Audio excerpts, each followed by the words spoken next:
Et puis des anonymes qui se soulèvent pour la démocratie ou la liberté d'expression, c'est le cas en Syrie. C'est aussi le moteur d'un groupe de pirates informatiques qui a fait parler de lui cette année.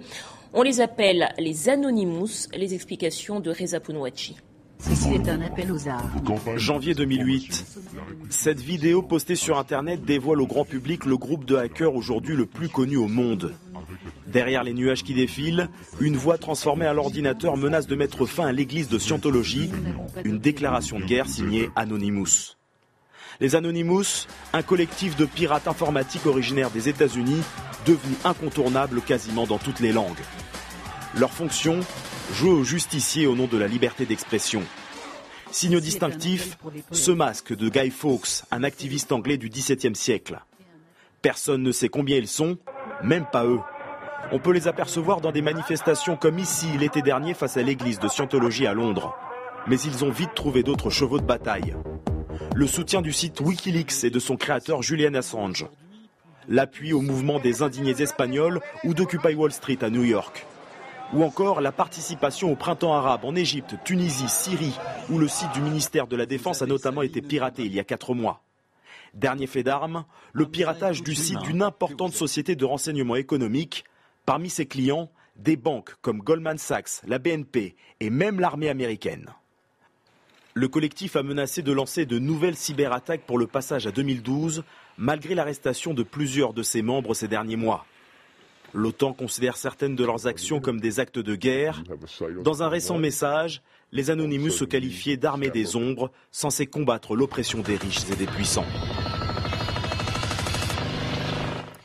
Et pour parler de ce phénomène, nous recevons un de leurs meilleurs connaisseurs, Nicolas Danet. Bonjour.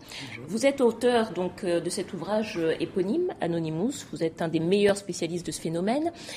Première question d'abord, finalement, les anonymes, c'est un peu la version indignée, mais la version informatique. Alors il y a bien évidemment des liens entre les indignés et Anonymous. Cela dit, ce sont des choses qui sont bien distinctes et Anonymous est en fait plus qu'un groupe de pirates informatiques. Ce sont des hackers qui viennent du cyberespace, qui viennent du monde de l'informatique et qui au début étaient peut-être plutôt intéressés par du piratage informatique peut-être, mais qui sont venus progressivement au monde plus médiatique, au monde de maintenant, et ce sont devenus quelque part des hackers des médias qui vont attirer l'attention des médias sur certains sujets de société.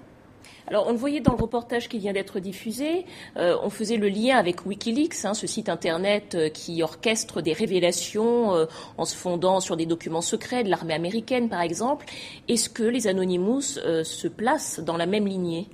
Alors, quand Wikileaks a été attaqué par le gouvernement américain qui a demandé à PayPal de lui couper les vivres, eh bien, les premières réactions sont venues du côté d'Anonymous, qui a soutenu directement Wikileaks, puisqu'il y a des liens, en fait, de nature entre Wikileaks et Anonymous. Julian Assange, qui dirige Wikileaks en quelque sorte, était lui-même à l'origine un hacker, et il est passé, comme je disais, à ce monde médiatique, tout comme le fait de son côté Anonymous. Mais d'où viennent ces nouvelles formes de mobilisation sur Internet ? Et puis d'ailleurs, pourquoi cette volonté du combat pour la liberté d'expression ? Alors pour comprendre ça, il faut revenir aux origines d'Anonymous et puis même aux origines de la cyberculture, puisque Anonymous en est l'un des plus jeunes représentants. La cyberculture prend ses racines dans la contre-culture américaine dans les années 60, où on a des mouvements de désobéissance civile, par exemple, qui sont de fervents défenseurs des libertés. Est-ce que vous pensez que ce type de mouvement, Anonymous, Wikileaks, est-ce que vous pensez que ça peut rendre notre société un petit peu plus démocratique ? Alors il y a effectivement, avec Internet, une notion qui est extrêmement forte, qui est celle de l'anonymat, et on retrouve cette notion d'anonymat dans la démocratie. Lorsqu'on vote, par exemple, eh bien on fait preuve d'anonymat. De la même façon, sur Internet, on retrouve cette logique et on se rend compte, comme c'est le cas avec Anonymous ou avec Wikileaks, qu'il y a un renouveau, en tout cas, des formes de mobilisation sur Internet.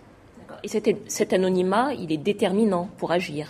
Il est extrêmement important. Quand on voit, par exemple, ce qu'a fait Bradley Manning, qui est la personne qui a diffusé à Wikileaks les informations de l'armée américaine à Wikileaks, il n'aurait jamais pu le faire si jamais il n'avait pas été sous le couvert de l'anonymat. Donc en fait, on voit que ça permet à des individus de remettre en cause des pouvoirs d'institutions, ce qu'ils ne pourraient jamais faire dans le cas inverse. Merci Nicolas Danet d'avoir répondu à nos questions.